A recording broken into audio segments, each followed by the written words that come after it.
नमस्कार मित्रांनो, आपल्या मराठी व्याकरण मालिकेत आपले पुन्हा एकदा स्वागत आहे. भाग 2 मध्ये आपण शब्दप्रकाराची ओळख बघितली.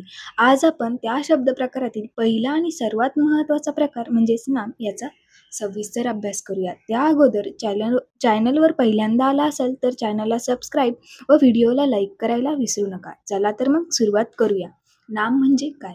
ज्या शब्दाद्वारे व्यक्ती, वस्तू, स्थळ, प्राणी, भावना, गुणधर्म किंवा कल्पना याचे नाव कळते त्यांना नाम असे म्हणतात. उदाहरणार्थ राम, पुस्तक, पुणे, सिंह, प्रेम, प्रामाणिकपणा. नामाचे काही प्रकार पडतात. चला तर मग नामाचे प्रकार बघूयात. नंबर 1 व्यक्तिवाचक नाम म्हणजेच प्रॉपर नाउन. एखाद्या विशिष्ट व्यक्ती, स्थळ, वस्तूचे नाव दर्शविणारा शब्द म्हणजेच व्यक्तिवाचक नाम होय. उदाहरणार्थ शिवाजी महाराज, मुंबई, गंगा नदी. नंबर 2 जातीवाचक नाम म्हणजेच कॉमन नाउन. एखाद्या जातीतील सर्व व्यक्ती, प्राणी, वस्तूचे समान नाव म्हणजेच जातीवाचक नाम.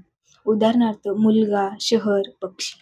नंबर 3 भाववाचक नाम. गुण, अवस्था, भावना किंवा कृती दाखविणारे नाव म्हणजेच भाववाचक नाम. उदाहरणार्थ शौर्य, भीती, प्रामाणिकपणा. नंबर 4 समूहवाचक नाम. एखाद्या समूहाचे किंवा संघाचे नाव म्हणजेच समूहवाचक नाम होय. उदाहरणार्थ सैन्य, टोळी, कळप, वर्ग. उदाहरणाद्वारे आपण समजून घेऊयात.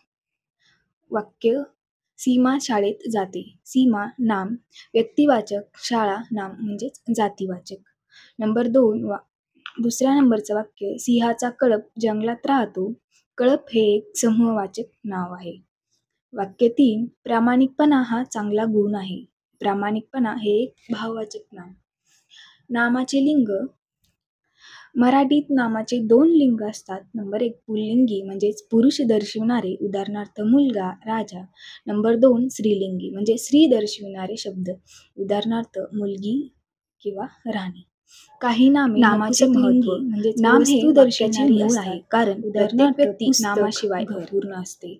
महा-टी-ई-टी व इतरही स्पर्धा परीक्षांमध्ये नामाचे प्रकार, लिंग, संख्या, रूपरेखा यावर नेहमी प्रश्न येतात.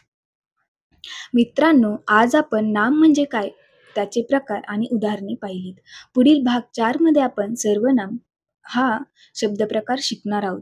व्हिडिओ आवडला असेल तर लाईक, शेअर आणि सबस्क्राईब करायला विसरू नका. थँक्यू.